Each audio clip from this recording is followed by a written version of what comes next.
Let's start with scientific principles of दर्जी। Taylor का scientific techniques क्या है?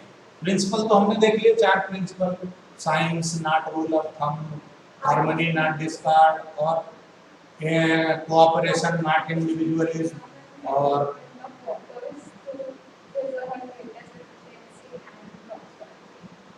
मतलब वर्कर और मैनेजमेंट दोनों को प्रॉस्पेरिटी पे काम करना है।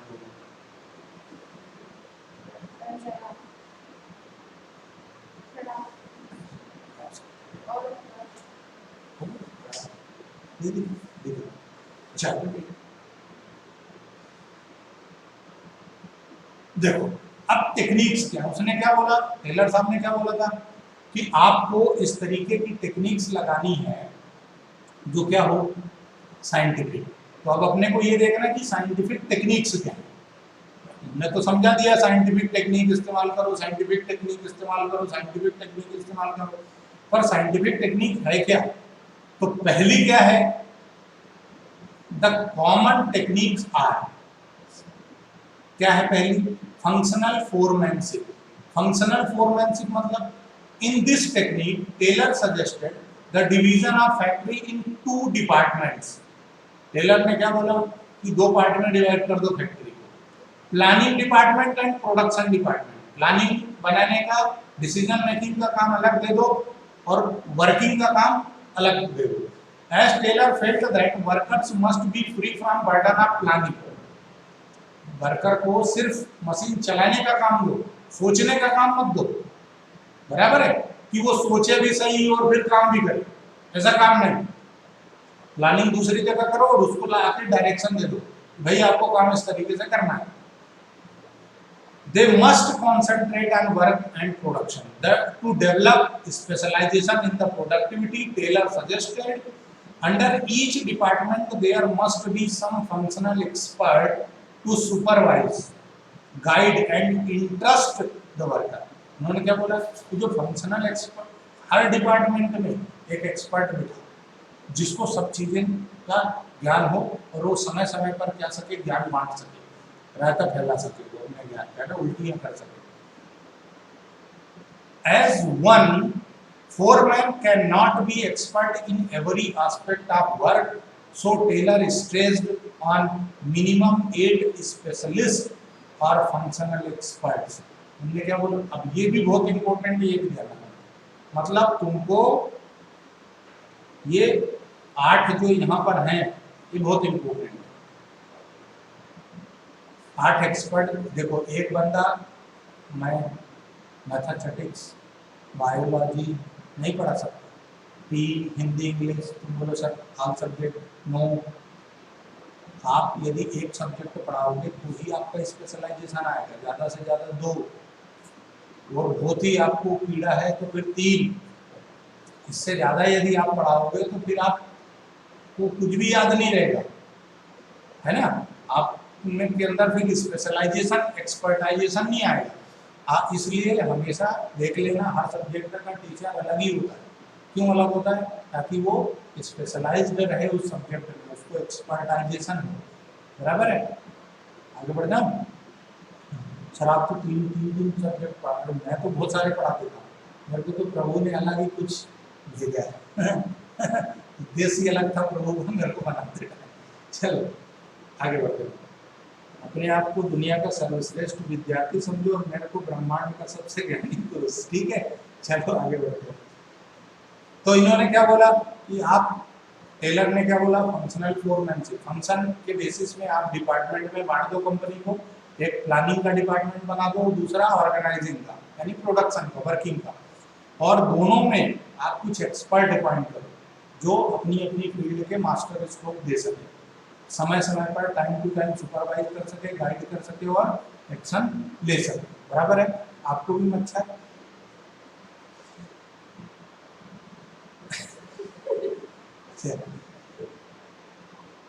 हाँ, इन्होंने क्या बोला, कम से कम 8 स्पेशलिस्ट होना चाहिए, है ना। So this technique is the extension of principle of division of labour, यानी जो हेनरी फ्योल ने डिवीजन ऑफ वर्क प्रिंसिपल दिया था उसका एक्सटेंशन है ये फंक्शनल फोरमैनशिप। बराबर। Taylor said foreman must be intelligent, educated, energetic, honest, specialized और प्रोफेशनल एक्सपर्ट। कैसा होना चाहिए? इंटेलिजेंट होना चाहिए, ज्ञान की दुकान होना चाहिए, पढ़ा लिखा होना चाहिए, जाहिर गवार नहीं होना चाहिए, एनर्जेटिक भी होना चाहिए। मतलब ऐसा नहीं अरे और थोड़ा ऐसा मतलब बनाने वाला नहीं होना चाहिए।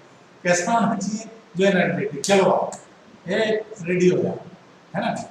इसीलिए मैं साउथ इंडियन फिल्म में देखता हूँ, एनर्जी बनी रहती है। ऑनेस्ट होना चाहिए, ईमानदार, चोरी किया वाला नहीं होना चाहिए, है ना। उसके बाद स्पेशलाइज्ड होना चाहिए अपनी फील्ड में। All these qualities cannot be found in one person. सारी चीजें एक में नहीं मिलेंगी, मेरे में है, चिंता मत। So Taylor stressed on having minimum 8 experts.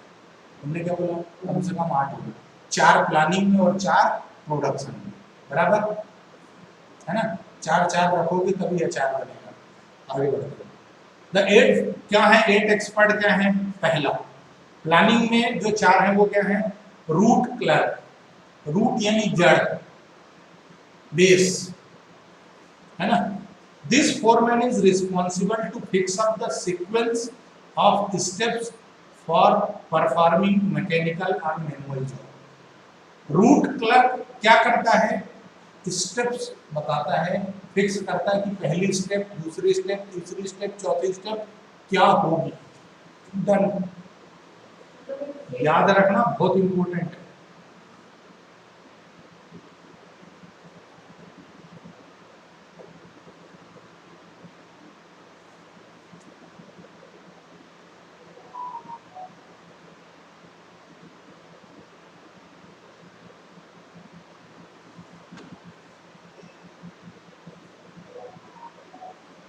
ये फोटो को आगे बढ़ा लेते हैं।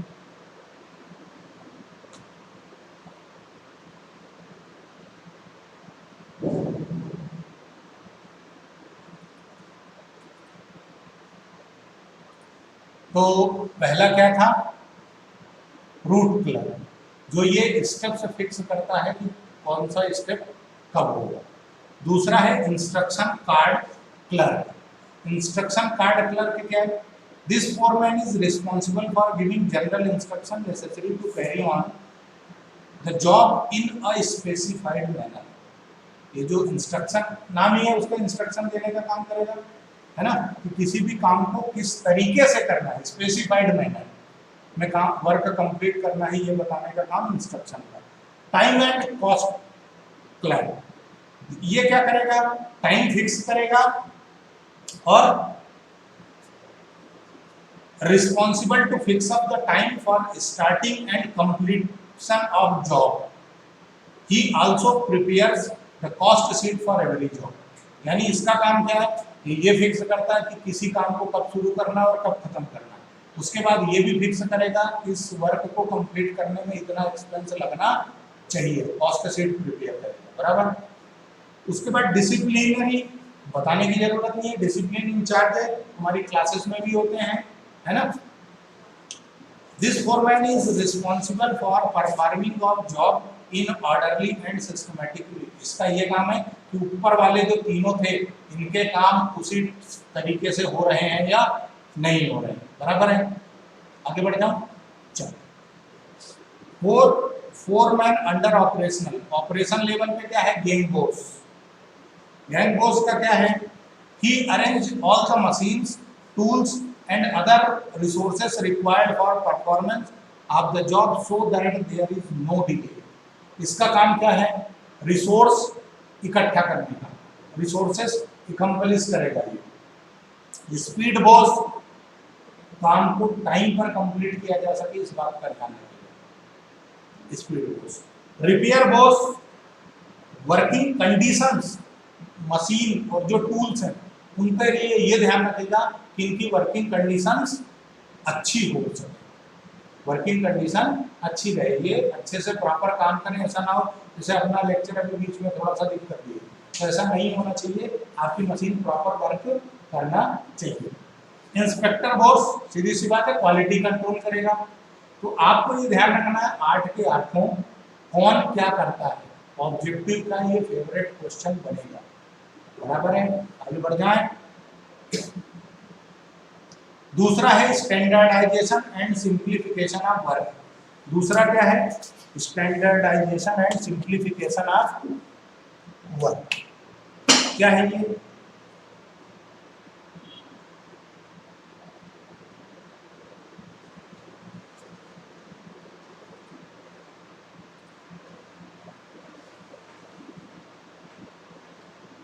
Scientific management always emphasis on maintaining standard relating to every step of operation. इनका ये कोशिश होता है कि हम क्या कर सकें, स्टैंडर्ड मेंटेन करके रखें। Standardization of output is possible if standard is maintain right from selection of tools, equipment and machine to use. आपका क्वालिटी प्रोडक्ट कब निकलेगा? जब आपकी मशीनों का स्टैंडर्ड अच्छा होगा, बराबर है, आपके टूल्स अच्छे होंगे, इक्विपमेंट आप अच्छे इस्तेमाल करोगे, तो ही देखो मतलब सिर्फ एक एग्जांपल के लिए किसी की बुराई नहीं है, बराबर है। आप 5 स्टार होटल में जाते हो तो 250 रुपये, 300 रुपये, 500 रुपये तक की चाय मिलती है, और वही आप टपरी में पी लो तो 5 रुपये 10 रुपये की मिल जाती है। क्यों? अरे दूध और चाय पत्ती उन्होंने भी वही डाली है, कोई अलग से कुछ नहीं डाला है, लेकिन लोकेशन, टूल्स, कंडीशंस, है ना, फैसिलिटी को ध्यान में रखते हुए वहाँ एक स्टैंडर्ड है और यहाँ स्टैंडर्ड है। तो इनका क्या कहना है कि यदि क्वालिटी चाहिए तो आपको माहौल भी उसी तरह से रेडी करना पड़ेगा। Quality standard does not mean only quality standard, but it refers to setting up standard for size, type, weights, measures and quality of product। एक बात बताऊं, जब आप कोई ब्रांडेड कपड़े लेते हो ना, उन पर जो साइज होता है वो एक्चुअल साइज होता है, लेकिन यदि आप अनब्रांडेड चीजें लेते हो और उनमें जो साइज लिखा होता है उसका फिर मेजरमेंट अलग ही होता है। कभी आप देख लो, है ना। मैं एक बार, अब तो मैं जीन्स पहनता नहीं हूँ, बहुत कम यूज़ करता हूँ। एक बार मैं लिवाइस की जीन्स लाया 32, है ना, 32 कमर की जीन्स लाया और मेरे को फिट आई, लेकिन अनब्रांडेड में 36 लाया और वो बराबर मैच हुई। इतना फर्क होता है ब्रांडेड और उसमें। यानी यदि आपका क्वालिटी प्रोडक्ट है चाहिए तो आपको क्या करना है, आपको इक्विपमेंट भी उसी हिसाब से स्टैंडर्ड मेंटेन रखने पड़ेंगे, बराबर है। डन। पर 32 मतलब ये तो आप कब की बात कर रहे हो? हाँ, आज से 8 साल पहले की बात। According to Taylor, scientific methods of production must be selected to develop standard. और आपको साइंटिफिक मेथड का इस्तेमाल करना है। क्या है साइंटिफिक मेथड्स? तो भैया time study, motion study, fatigueness, ये सारी चीजें आपको, ये सारी एक एक आगे एक्सप्लेन करूंगा, बराबर है, घबराना नहीं। Even modern techniques such as kaizen, six sigma etcetera, शायद मैंने कल वो शायद etcetera can be used. Companies like Nokia, Apple, Nike, Videocon etcetera are using technique of standard. भाई वो फटा हुआ सेल इतना महंगा क्यों? एप्पल इतना प्रोडक्ट इतना महंगा क्यों है? क्योंकि वो अपना स्टैंडर्ड मेंटेन करते हैं। तुमने भी ये देखा होगा कि आईफोन साल भर में, 2 साल में एक बार अपना एक फ़ोन लॉन्च करता है, लेकिन बाकी कंपनियां रोज एक नया फ़ोन आ जाता है, इनका एक नया मॉडल डेली आता है। ऐसा होता है या नहीं होता? होता है ना। मतलब सैमसंग को तो यूं ही लगता है, मतलब जैसे कि क्या ही है यार, ये एक नया मॉडल डेली आता है उसका, है ना। मतलब वो ABCD, जैसे वो गिनती सिखा रहा हो बच्चों को, है ना, ABCD सिखाएगा, गिनती सिखाएगा, काउंटिंग सिखाएगा, ऐसे ऐसे काम है उसके, है ना। फिर कभी कभी सीन भी सिखाता है, गैलेक्सी, ऐसे ऐसे ऐसे नाम भी रखता है, है ना। आगे बढ़े तो आपको स्टैंडर्ड मेंटेन करना है, प्रोडक्ट का भी, टूल्स का भी, इक्विपमेंट का भी। ऑब्जेक्टिव क्या है to reduce a given line of product to fix type size and characteristics. अपने को गलतियां कम से कम करनी है और प्रोडक्ट का स्टैंडर्ड मेंटेन करना है, उसकी साइज, उसका कैरेक्टर, सारी चीज़। क्यों? क्योंकि यदि हम कोई लोगो देख लेते हैं किसी भी कंपनी का, ब्रांड का, तो हम क्वालिटी एश्योरेंस होता है ना। तुमने कटा हुआ सेव किसी के फोन के पीछे देख लिया तो तुमको लगता है नहीं यार ये ब्रांड है ना, बराबर है। To allow interchangeability of manufactured parts and output among different departments and branches. आप एक डिपार्टमेंट में बनाओ और इधर उधर जहां भी रिक्वायरमेंट है सब दूर उस प्रोडक्ट को पहुंचाने का काम करो। To maintain quality standard, quality भी ध्यान रखो। उसके बाद to set up performance standard of men and machine. तो कैसे परफॉर्मेंस सेट करोगे? बार बार ट्रेनिंग दोगे और मशीनों की वर्किंग कंडीशन अच्छी रहेगी। क्यों? क्योंकि आपके पास एक speed boss, machine boss, instruction boss ऐसे अपॉइंट करोगे जब 4-5 लोग, तो आपका क्वालिटी मेंटेन होगा। आगे बढ़ जाऊं। Example, a proper manufacturing company in USA reduced its varieties from 2000 to 200। पहले 2000 प्रोडक्ट बनाती थी, कम कर दिया, 200 बनाती है। अब बताओ क्वालिटी मेंटेन कर पाएगी ना? भाई 200 में ध्यान देना, कैसे ध्यान दे पाओगे? 2000 में कैसे ध्यान दे पाओगे? भंडारे मालूम पड़ता है कौन आके कौन चले गए, और शादी मालूम रहता है कौन कौन है। ऐसा ही है। अरे पहले मैं बहुत पढ़ा था तो मेरे को है ना ये BS कुछ भी याद नहीं रहता बीच में, मतलब किसी से हो सकता है मेरा फीडबैक लो, तो बीच में 2 साल या 3 साल ऐसे हैं मेरे की BST तो मैं टच ही नहीं करता था, या बहुत टाइम पास तरीके। 15 दिन में पूरा 12th क्लास का BST खत्म, 10 दिन में 11th का BST खत्म, कंप्लीट खत्म हो गया। अरे सर क्या बात कर रहे हो? हाँ हमारे स्कूल में 6 महीने चलता हो, क्वालिटी खत्म हो गई। इतना ज़्यादा सब्जेक्ट पढ़ाता था, इतनी ज़्यादा, धीरे धीरे खत्म कर दिया। कितने ज़्यादा, इतनी क्लासेस नहीं है, कम कर दो, 2 या 3 सब्जेक्ट पढ़ाएंगे, इससे ज़्यादा नहीं पढ़ाएंगे। तो धीरे धीरे फिर से स्टैंडर्ड मेंटेन होना शुरू हो गया। अभी यदि तुमको ऐसा लगता है कि नहीं हाँ ऐसा अच्छा पढ़ा रहे हैं, तो फिर मतलब क्वालिटी में इम्प्रूवमेंट हुआ है, अपने सजेशन जरूर देंगे। आगे बढ़ते हैं। A fruit can manufacturing company reduce varieties from 200 to 32 and got efficient and effective result। कोई फ्रूट की होगी कंपनी जो जूस वगैरह बनाती होगी, उन्होंने अपने 200 वेराइटी जो बनाते थे उन्होंने कम कर दी उन्होंने, तो क्वालिटी उनकी मेंटेन। जैसे 1+, ज़्यादा मॉडल नहीं है उसके, पर क्वालिटी। और वो कटा हुआ सेव उसके बहुत ही कम है ना, उसकी क्वालिटी ऐसा कहते हैं, पर मेरे को तो नहीं जमता है। आगे बढ़े। सैमसंग का आपने 20-25 हज़ार का मोबाइल ले लिया ना, 10वें दिन हैंग होना शुरू हो जाता है ना, सही है। और जब तक आप 50 से 60 हज़ार वाला मोबाइल नहीं लोगे सैमसंग का, तब तक उसकी आत्मा मतलब भटकती रहती है। जब हाँ 50-60 हज़ार वाला ले लोगे तो उसकी आत्मा ऐसी होगी कि नहीं यार, हाँ उसको सेटिस्फैक्शन नहीं होगी। चलो अब अपन आगे आते हैं। तो स्टैंडर्डाइजेशन एंड सिंप्लीफिकेशन में क्या है कि आपको ब्रिंग यूनिफॉर्मिटी, एक जैसा होना चाहिए। अलाउज इंटरचेंजेबिलिटी, इंटरचेंज करते रहो।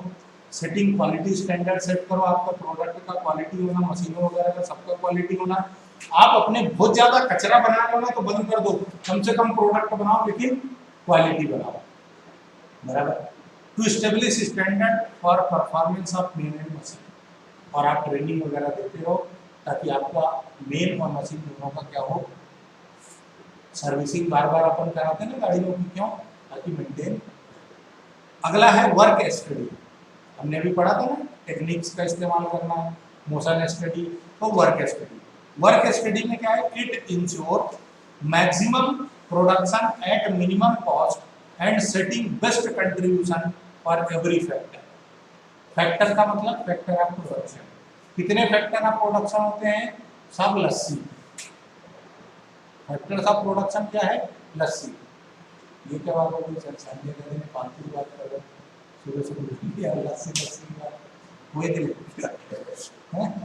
लस्सी मतलब लैंड लेबर कैपिटल और entrepreneur, LLCE, LLCE, land labour capital और एंटरप्रेन्योर। इनका क्या कहना है कि आपको हर फैक्टर पे ध्यान देना और बराबर कंट्रीब्यूशन लेना है।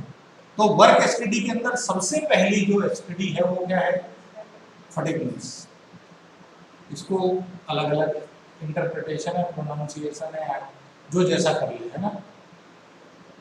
मेरा थोड़ा सा देहाती है, जंगली आदमी है, गाँव वाला, इसलिए, है ना। फटीगनेस का मतलब होता है थकान। फटीगनेस का क्या मतलब होता है, फटीग का मतलब क्या होता है, थकान, थक गया, थोड़ा रेस्ट चाहिए। तो इनका ये कहना है कि this technique of scientific management is conducted to find out, क्यों सेट करना, ये क्या फाइंड करना है, the frequency of rest interval. आपको ये देखना है कि आपका वर्कर कब कब रेस्ट करता है। उसके बाद the duration of rest interval, कितने टाइम के लिए रेस्ट चाहिए उसको, the number of rest interval, एक दिन में वो कितनी बार रेस्ट करता है, कब कब, कितनी देर और कितनी। इसीलिए इंटरवल होता है, लंच ब्रेक होता है 30 मिनट्स या 45 मिनट्स का। क्यों भाई, 8 आवर्स की वर्किंग है, 8 आवर्स की वर्किंग है, 4 घंटे बाद लंच टाइम, यानी बीच में आपको रेस्ट दे दिए, खाना भी हो गया, रेस्ट भी हो गया, वापस वर्किंग में। ये साइंटिफिक मेथड की वजह से ही ऐसा है। हर कंपनी में अलग अलग ये टाइम होता है, सिचुएशन के हिसाब से डिपेंड करता है कि उनका कब शुरू होता है। हाँ, गवर्नमेंट है तो 11 बजे शुरू होता है, 1 बजे लंच होता है, उनको थोड़ा ज़्यादा रेस्ट है ना। बैंक में चले जाओ तो विंडो नंबर इस पे चले जाओ, विंडो नंबर उस पे चले जाओ, गवर्नमेंट बैंकों का काम इसी रहता है, उनको ज़्यादा थकान लगती है, उनको मतलब राजकुमार टाइप लोग। A person is bound to get tired when he is performing a job for a long period of time। ज़्यादा देर तक काम करोगे थक जाओगे, अपनी क्लास ही लंबी हो जाती है, तो अरे यार बचा दिया यार मैंने यार, तो ऐसा फीलिंग आता है। लेकिन अपने को ऐसा फीलिंग आना नहीं है। क्यों, आपको तो ये समझ के बैठना है कि इस दुनिया के सर्वश्रेष्ठ विद्यार्थी हम हैं और हमारे सामने जो मोटा आदमी बैठा हुआ है ये ब्रह्मांड का सबसे ज्ञानी पुरुष है। मजा आएगा।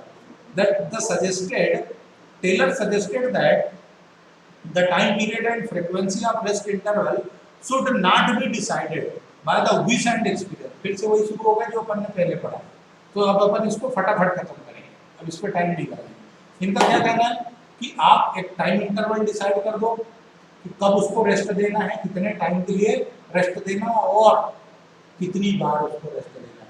इससे उसकी इफिशियंसी बढ़ेगी और फीलिंग फ्रेश होगा, आगे बढ़ना, प्रोडक्शन बढ़ेगा। ठीक है, example, if there are 3 shift of work, 24 घंटे होते हैं, 24 आवर्स, और 3 शिफ्ट है यानी 8 आवर्स की 3 शिफ्ट हो गई। One shift worker gets tired, he can be assigned first and third shift and given rest interval in second shift. यदि 3 शिफ्ट में काम चल रहा है, पहली और तीसरी दे दो, बीच में उसको इंटरवल दे दो। During one shift also small pause of rest interval, tea break, है ना, चाय की चुस्की जरूरी हो जाती है। तो इससे क्या होगा, वर्कर फ्रेश हो जाएगा स्मॉल ब्रेक के साथ और वापस से अपनी जिंदगी की जंग जारी। तो यहाँ पर की वर्ड क्या है, सेट रेस्ट इंटरवल, कब लंच ब्रेक करना है, कब टी ब्रेक करना सेट कर दो, और set number, frequency and duration of rest interval. Tea break 10 minute, lunch break 45 minutes, like that. आगे बढ़े, मेथड स्टडी। हर काम को करने के लिए डिफरेंट मेथड्स होती है। तुमने जब मैथमेटिक्स के क्वेश्चन किए होंगे तो देखा होगा एक ही क्वेश्चन 2-3 तरीके से सॉल्व हो जाता है।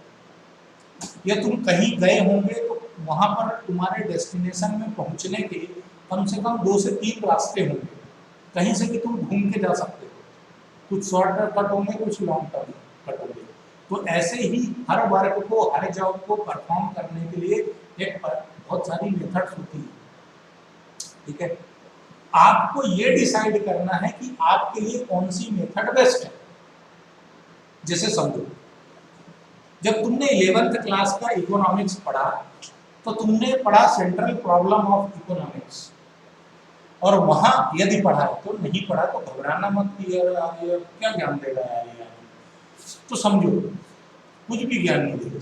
पहले मैंने घड़ी वहां लगा के रखी थी तो बच्चा पूरे टाइम घड़ी को ही देखता था, तो फिर मैंने घड़ी पीछे कर दी, सिर्फ मेरे को दिखती, उसमें सेल नहीं डाला।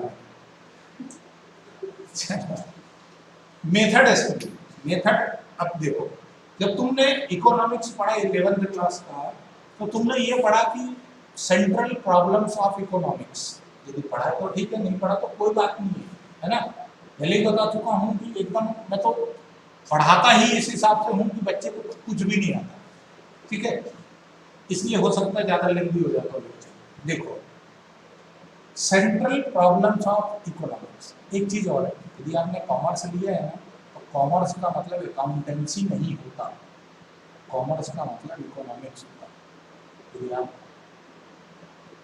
मतलब तुम्हारे बॉडी से, है ना, दिल निकाल लिया जाए तो काम खत्म है अपना, आत्मा है वो। ऐसे ही कॉमर्स की जो आत्मा है वो है इकोनॉमिक्स। सीधी एक्टिविटी हो जाती है ज्यादा लोग, है ना। कॉमर्स मतलब इकोनॉमिक्स, बराबर है। तो इकोनॉमिक्स क्या कहता है कि सेंट्रल प्रॉब्लम्स, यानी कुछ प्रॉब्लम्स है हमारे पास। क्यों प्रॉब्लम्स है? क्यों? क्योंकि रिसोर्सेस लिमिटेड है, रिसोर्सेस का स्कैर्सिटी है, कमी है, लेकिन जो ह्यूमन वांट्स है, डिजायर है, वो अनलिमिटेड है।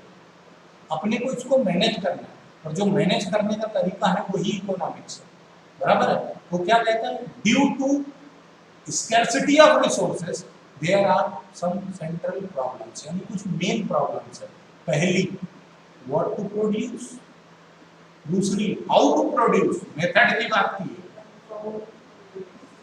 और होम टू प्रोड्यूस, ठीक है। तीन चीजें हो गई। पहला क्या है, क्या बनाना है, तीसरा कैसे बनाना है, और चौथा क्या है, किसके लिए बनाना है, ठीक है।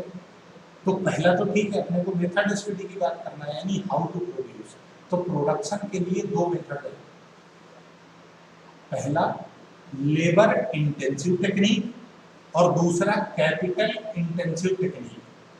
लेबर इंटेंसिव टेक्निक का मतलब ये है कि आपका टोटल काम लेबर के थ्रू होगा, और कैपिटल इंटेंसिव का मतलब है कि आपका टोटल काम मशीनों पर होगा, ठीक है, बराबर।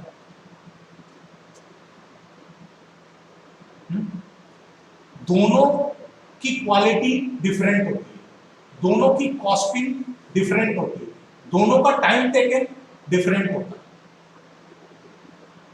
हैंडीक्राफ्ट जो इंडस्ट्री है, लेबर इंडस्ट्री, उसकी क्वालिटी अलग होगी, है ना, उसकी फिनिशिंग अलग होगी, और जो मशीन से बनी होगी उसकी फिनिशिंग और उसकी क्वालिटी, बराबर, समझ गए। This method study technique of scientific management is conducted to find out the one best method or way of performing the job which keeps production cost minimum and make maximum use of resource of the organization। कोई बोलने की जरूरत नहीं है, कम खर्चे में ज्यादा production करना है, ठीक है, काम को टाइम पे पूरा करना है। Taylor suggest that method of production should not be decided by rule of thumb. सब दूर वो यही बोलेगा कि रूल ऑफ थंब नहीं करना, साइंस को लगाना है। To determine the best way there are certain parameters, कुछ पैरामीटर्स हैं यानी कुछ स्टैंडर्ड्स हैं जिनको ध्यान में रख करके हमको डिसाइड करना कि कौन सी मेथड, कौन सा तरीका अपनाना है। Right from procurement of raw materials till the final product is delivered. Taylor developed the concept of assembly line by using method study. The objective for example समझ लो, अपने आप समझ लो। For production of shoes there can be labour intensive method and machine intensive method. Machine मतलब capital, capital का machine है मतलब पेमेंट ज्यादा लगता है, पैसे ज्यादा लगता है, इसलिए उसको भाई उसमें पूंजी लगती है, क्योंकि मशीन खरीदोगे तो कैपिटल है, इसलिए कैपिटल इंटेंसिव होता है। To find out which is best, management must evaluate the cost of production with both the methods and compare both the methods with the available resource of the company.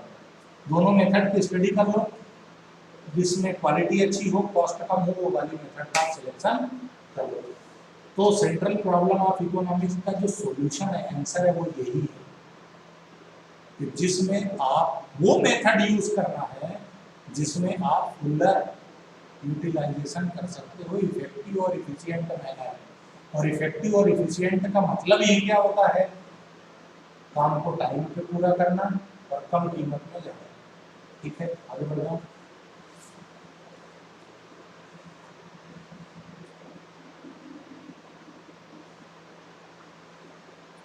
ठीक है, determine number of worker required to perform job, categorise, उनको category कर दो, time study.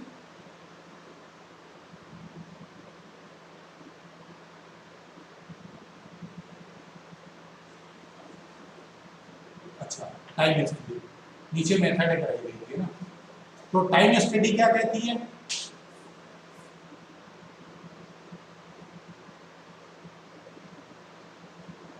आपको ये decide करना है कि किसी काम को पूरा करने में कितना टाइम लगता है, बराबर। आपको स्टैंडर्ड सेट करना है, जैसे आपके एग्जाम का स्टैंडर्ड सेट है 3 आवर्स, लेकिन अभी जो सीबीएसई ने लेटेस्ट गाइडलाइन जारी की उसमें क्या बोला? 90 मिनट्स, है ना। 100 क्वेश्चन 90 मिनट्स। तो कैसे किया होगा उन्होंने टेक्निक लगाई। तो ऐसे आपको स्टैंडर्ड सेट करना है कि आपको एग्जाम देना है, यानी 3 आवर्स में आपका पेपर कंप्लीट हो जाना चाहिए, बराबर। ये स्टैंडर्ड। आगे बढ़ जाओ। दूसरा, determine the number of worker required to perform a job. एक जॉब को पूरा करने के लिए कितने वर्कर चाहिए। Categorising the worker in efficient and inefficient category. Skilled और अनस्किल्ड वर्कर को भी आपको कैटेगराइज करना है कि कौन सा वर्कर इफिशिएंट है, स्किल्ड है, और कौन सा अनस्किल्ड है। गधे घोड़े दोनों की जरूरत होती है काम करने के लिए, बराबर। तेज भरने वाला भी चाहिए और बोझा उठाने वाला भी चाहिए, बराबर। तो आप ये सारी चीजें डिसाइड कर लो, और ये डिसाइड करने के लिए आपको क्या करना है? साइंटिफिक मेथड्स का यूज करना है। ठीक है। Motion study. मोशन स्टडी का मतलब ये है कि आपको एक काम को पूरा करने के लिए एम्प्लॉय को कितनी बार मूव करना पड़ता है, यानी एक जगह से दूसरी जगह जाना पड़ता है, बराबर है। अच्छा सर, कैसे? एग्जाम्पल है, कोई एग्जाम्पल है। क्या तुम कभी अपनी गाड़ी सर्विस कराने गए हो? नहीं गए, जरूरत नहीं पड़ी। तो यदि आप अपनी बाइक या कार कभी सर्विसिंग कराने गए हो तो आपने ये देखा होगा कि मैकेनिक उसको मशीन से ऊपर उठा लेता है, और जब वो ऊपर उठाता है तो उसके साथ में टूल बॉक्स भी ऊपर उठ के आ जाता है और उसमें सारे औजार रखे होते हैं। यदि ऐसा सिस्टम डेवलप ना हो, तो यदि आपने पंचर जुड़वाया है तो आपने ये देखा होगा कि वो सब दूर अपने रिंच पाने पे ढूंढता फिरता है, ये मेरे पाना कहाँ है, मेरे रिंच कहाँ है, इसे ढूंढता है ना, ढूंढ के फिर इकट्ठा करता है। लेकिन आप प्रॉपर सर्विस सेंटर पे जाते हो तो देखते हो कि आपकी मशीन वगैरह सारी चीज़ें प्रॉपर रखी हुई है, बराबर। उसका मूवमेंट नहीं होता। अच्छा, मूवमेंट नहीं होता यानी वर्किंग का टाइम रिड्यूस हो जाता है, फास्ट वर्किंग होती है और क्वालिटी होती है। कभी भूल गए, एक औजार नहीं मिल रहा है तो खोल दिया औजार हथियार से, अब उसको जोड़ने में फिर दिक्कत आएगी, है ना। तो यही है मेथड स्टडी, मूवमेंट चेक करना है कितनी बार इधर उधर घूमना पड़ता है, यानी आपको वर्क को कंप्लीट करने में कितनी बार unwanted unused full activities perform करनी है, इसको आपको रिड्यूस करना है, बराबर। Motion study, the scientific technique of motion study is conducted और the objective of motion study are to determine the movement of worker when they are performing the job, movement check करना है। उसके बाद to differentiate between productive and unproductive movement, यही बोला अपन ने। उसके बाद for cutting down unproductive and wasteful movement, जो wasteful movement है अनप्रोडक्टिव है उसको खत्म करो। तुमने अच्छा, यदि सर्विस सेंटर कराने नहीं गए हो गाड़ी, तो क्या कभी तुम डेंटिस्ट के पास गए हो? उसकी जो मशीन होती है, उसके मशीन में भी सारे औजार रखे होते हैं, बार बार उसको इधर उधर नहीं होना पड़ता। हाँ, नहीं पता पड़ा, बोले मुँह आ करो, आपने आ करके लगा, बोले रुको यार पानी लेके आ रहा हूँ, और आ करके बोला मच्छर अच्छर का दूध है, तो भी हो सकता है ना। फिर क्लियर है क्या? चलो आगे बढ़े। हाँ, तो to design sorry to design suitable equipment and tools to minimise the unproductive movement of worker. अपने को मोशन स्टडी करना चाहिए कि वर्कर कितनी बार मूवमेंट करता है। आगे बढ़ जाऊं क्या? बढ़ जाऊं?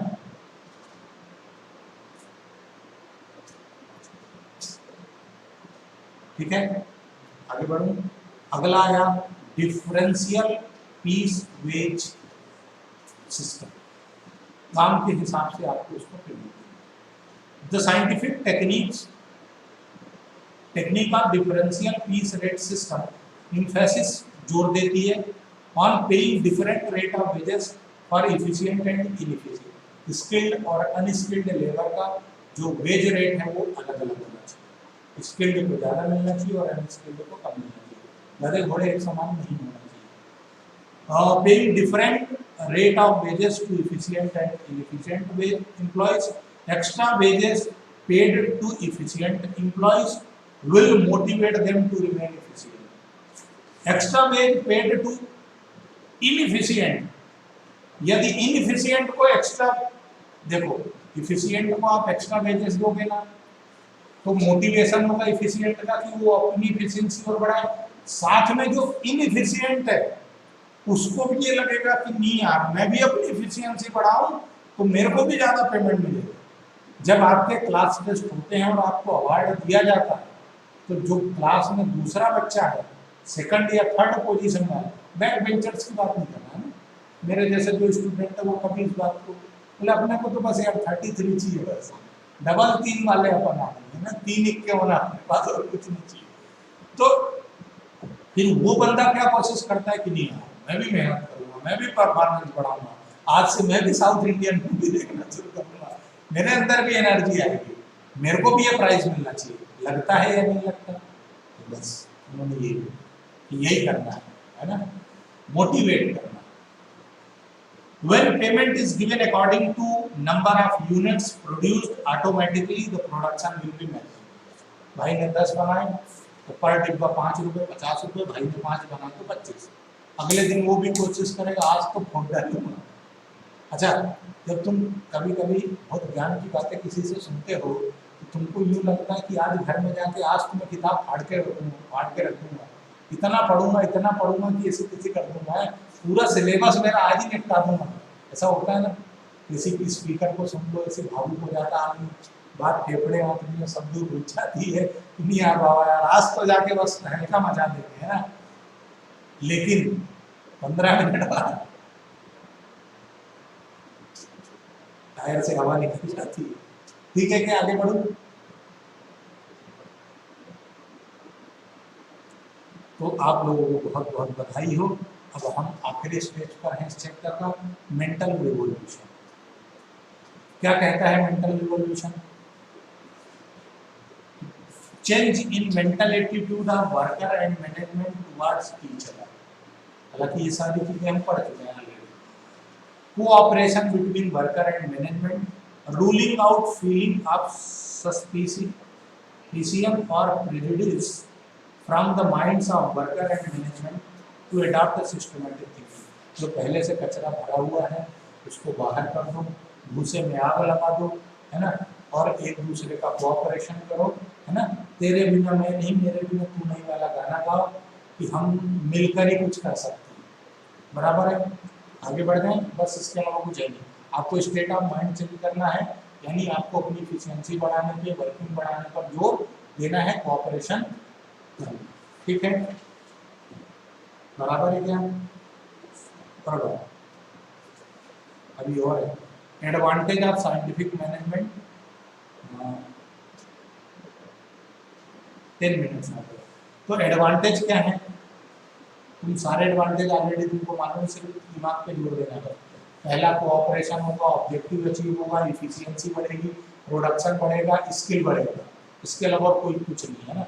मतलब तुम्हें फेंकना है यहाँ पे अच्छी अच्छी बातें और कुछ नहीं करना है एडवांटेज में। मॉडर्न साइंटिफिक टेक्निक्स क्या कहती है, तो मॉडर्न साइंटिफिक प्रेजेंट एरा में जो डेवलप्ड हैं वो है operation research, OR, operation research.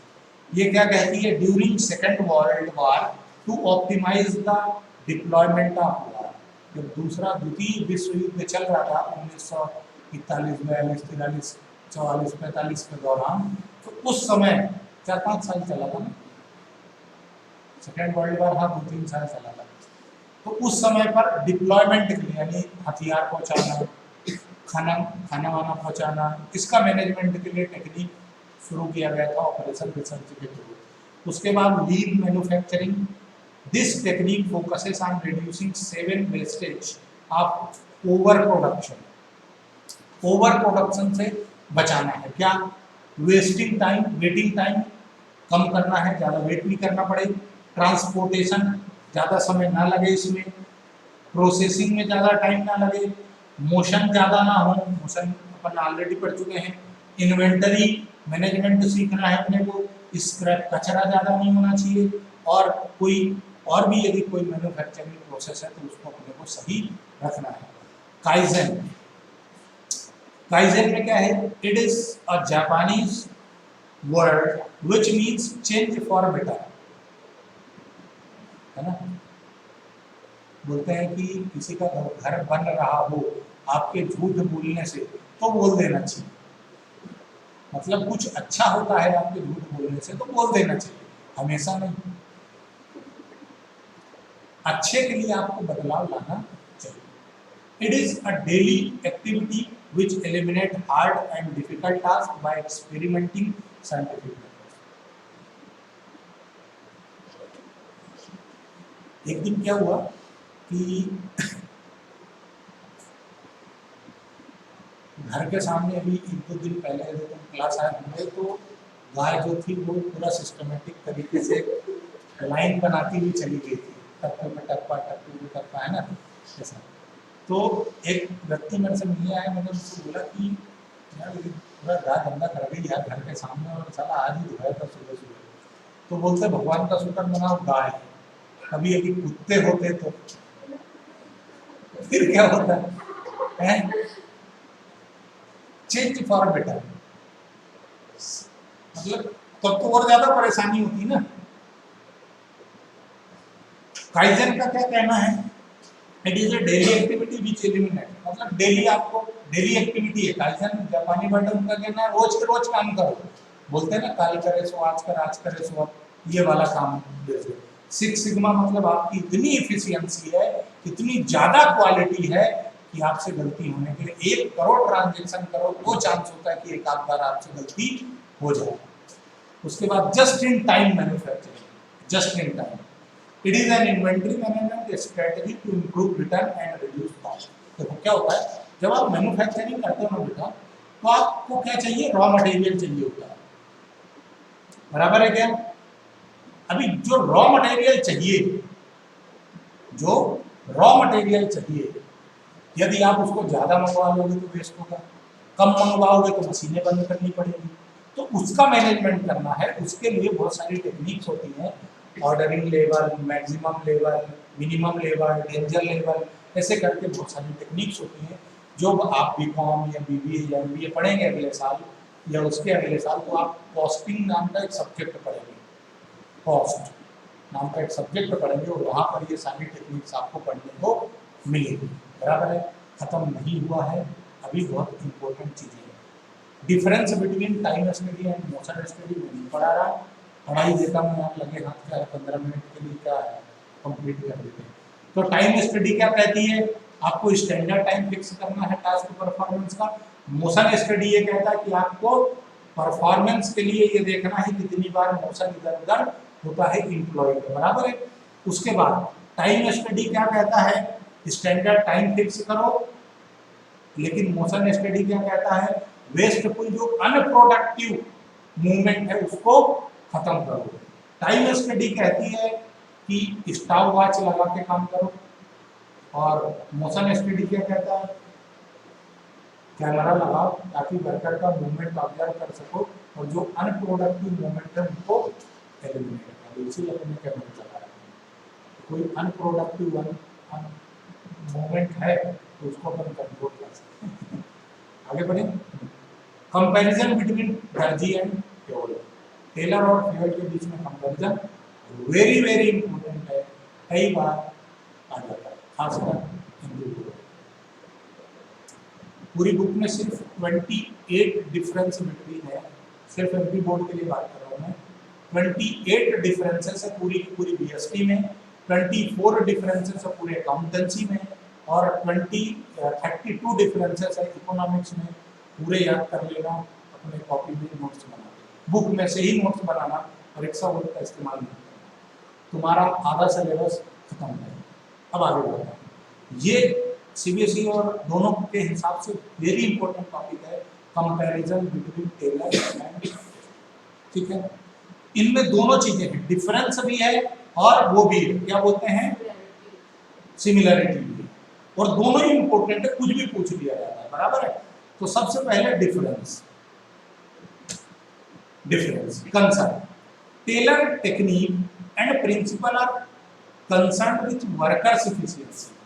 दर्जी ने वर्कर की इफिशिएंसी बढ़ाने पे जोर दिया, पर फ्यूल ने मैनेजर की इफिशिएंसी बढ़ाने पे जोर दिया, मैनेजमेंट की इफिशिएंसी अच्छी है, बराबर है। Taylor level perspective, Taylor started his studies and approach from lowest level in the organisation. Worker employ के साथ काम कर करके उसने शुरुआत की, पर फ्यूल क्या था, मैनेजमेंट का आदमी था, टॉप से शुरू किया था। टेलर ने बॉटम से स्टार्ट किया था, लोअर लेवल से, लेकिन फ्यूल ने टॉप लेवल से स्टार्ट किया था। एम्फेसिस, जोर किस बात पे देना है, तो टेलर का कहना है कि आपको स्टैंडर्डाइजेशन ऑफ वर्क पे ध्यान देना है, आपका काम स्टैंडर्ड होना चाहिए, क्वालिटी होना चाहिए। फ्यूल ने क्या बोला, मैनेजर का फंक्शन अच्छा होना चाहिए। उसके बाद फोकस, टेलर का फोकस था वेस्टफुल मूवमेंट हटाना, वर्कर की एनर्जी को बचाना। मोशन स्टडी, फटीग स्टडी लगा करके मैंने एम्प्लॉय की इफिशिएंसी को बढ़ाना, बराबर है। पर इनने किस पे ध्यान दिया, मैनेजमेंट और ओवरऑल इम्प्रूवमेंट। दर्जी मेजर कंट्रीब्यूशन क्या था, साइंटिफिक प्रिंसिपल दिए और इन्होंने मैनेजमेंट के 14 प्रिंसिपल दिए। पर्सनालिटी, तो टेलर का क्या था, साइंटिस्ट था बंदा, है ना, और फादर ऑफ साइंटिस्ट कहलाया मैनेजमेंट, और भाई फादर ऑफ मैनेजमेंट कहलाया। उसके बाद यूनिटी ऑफ कमांड, तो did not follow this principle. Taylor बोलता यूनिटी ऑफ कमांड की जरूरत नहीं, अपन ने 8 बॉस बना दिए ना, हर सबका डिपार्टमेंटलाइजेशन कर दिया ना, जब अपन ने काम ही सबको अलग दे दिया तो यूनिट की बात ही खत्म हो गई कमांड की। पर इन्होंने क्या बोला, नहीं, यूनिट ऑफ कमांड, बराबर। Expressions, Taylor's technique are expressed as scientific management, और भाई का एडमिनिस्ट्रेशन होता है। उसके बाद एप्लीकेबिलिटी, तो एप्लीकेबल टू स्पेशलाइज्ड सिचुएशन और उसकी यूनिवर्सल, यानी फ्यूल का यूनिवर्सल है लेकिन टेलर स्पेशल सिचुएशन पर ही अप्लाई है, बराबर। अब दोनों की सिमिलरिटी, लास्ट पॉइंट है, I think so, hope for the best. Relevance of Taylor, वादा किया था, निभाया है। 10 मिनट अपन ने लेट शुरू किया था और 10 ही मिनट अभी बचे हैं अपने पास लेट से। 9:30 की जगह 9:40 था, तो 11:20।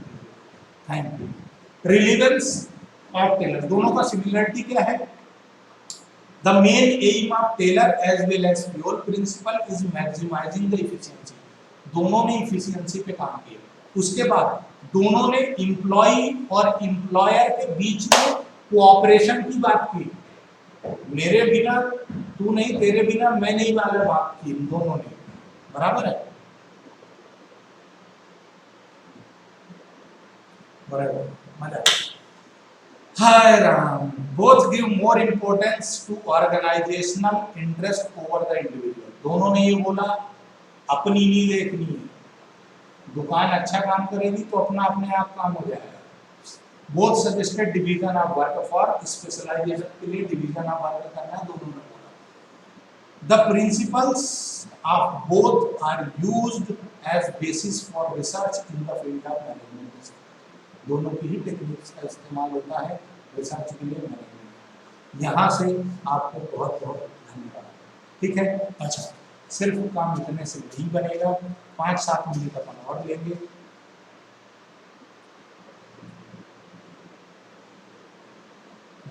मैं जो डिस्कस करना चाहता हूँ वो चाहता हूँ असर्शन वाले क्वेश्चन। ये ऑब्जेक्टिव तो ठीक है,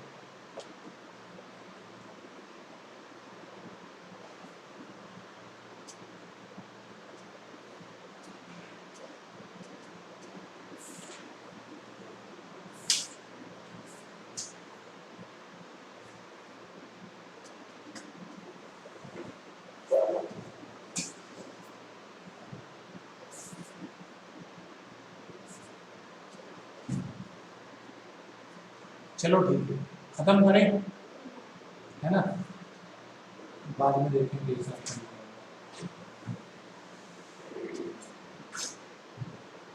एक आध स्टडी तो देखते हैं, मजा आया। चलो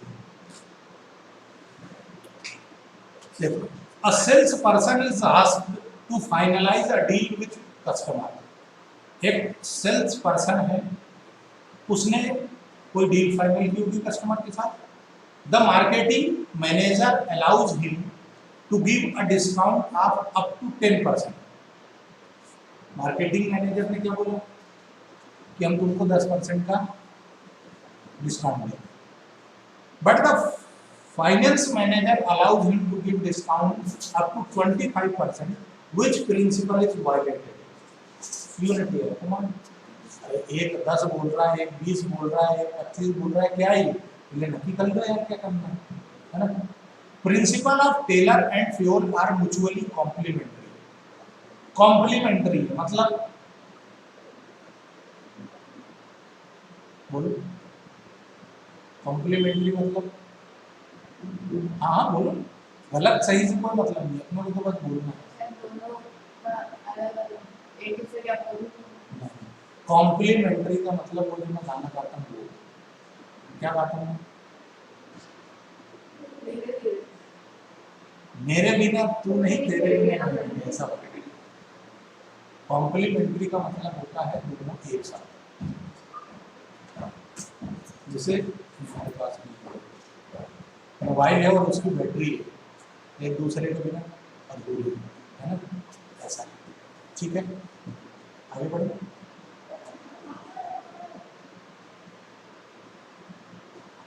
यस बॉस, ऊपर ऊपर चले जाओ, ऊपर। हर हर महादेव। देखो ठीक है, next, principle of Taylor and Fayol are mutually complementary. One believed that the management should share the gain with the workers, while the other suggested that employees' compensation should depend upon the earning capacity of the company and should give them a reasonable standard of living. Identify and explain the principle. भाई ने remuneration की बात की fuel ने, और Taylor ने क्या बोला, हार्मनी नॉट डिस्कस। ठीक है, मेंटल रिवॉल्यूशन। अगला, manager should have the right to punish a subordinate for wilfully not obeying a legitimate order, but only after sufficient opportunity, authority and responsibility. उसके बाद 90% of staff work well limited consist of male employees. The female employees are employed for very basic jobs like a receptionist, etc. This management is of opinion that female employees cannot contribute at par with male employees. समझ में आ रहा है? हिंदी बोलूं नहीं, मतलब को explain करूं या चलने दूं? क्या कहना है इनका कि 90% स्टाफ जो है वो क्या है, मेल है, और 10% फीमेल है। मैनेजमेंट क्या कहता है कि फीमेल जो है वो मेल के साथ अच्छा काम नहीं कर पाएगी, कोऑपरेट नहीं कर पाएगी। they pay much lesser salaries to female staff despite the fact that they work for same number of hours. उनको कम सैलरी मिलती है, डिस्क्रिमिनेशन हो रहा है, नहीं होना चाहिए, इक्विटी होना चाहिए, बराबर, इक्विटी एंड रेम्यूनरेशन, दो प्रिंसिपल आ गए। उसके बाद right of equality, gender equality being humans, ये चीजें होना चाहिए, बराबर। वैल्यूज इग्नोर्ड कौन सी हुई? राइट ऑफ इक्वलिटी और जेंडर इक्वलिटी, है ना, बीइंग ह्यूमन। और उसके बाद प्रिंसिपल जो वायलेट हुआ वो क्या हुआ? इक्विटी एंड रेम्यूनरेशन, बराबर है। धीरे धीरे आगे बढ़ाता रहूं या खत्म कर दूं? खत्म कर दें, बस बहुत हो गया, चलो ठीक है, थैंक यू।